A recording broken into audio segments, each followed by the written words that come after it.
নমস্কার বন্ধুরা, আজকে আমি চিকেন তরকারি করবো। তার জন্য তরকা ডাল নিয়েছি, ভালো করে ভিজিয়ে রেখেছিলাম, ধুয়ে নিয়েছি, প্রেসার করে দিয়ে সেদ্ধ করে নেবো।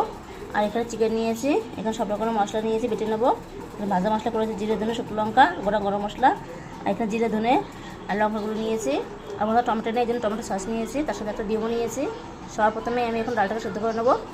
দেখো ডালটা ভালো করে সেদ্ধ করে নিয়েছি, মশলাটাও বেটে নিয়েছি, ভাজা মশলাটা এই পেঁয়াজ রসুনটাও বেটে নিয়েছি। যে দেখো গ্যাস দিলে কড়াই বসেছি, তেল করে বসে, তেলে ফোড়ন দেবো গোটা জিরে, তেজপাতা, গোটা গরম মশলা আর পেঁয়াজ।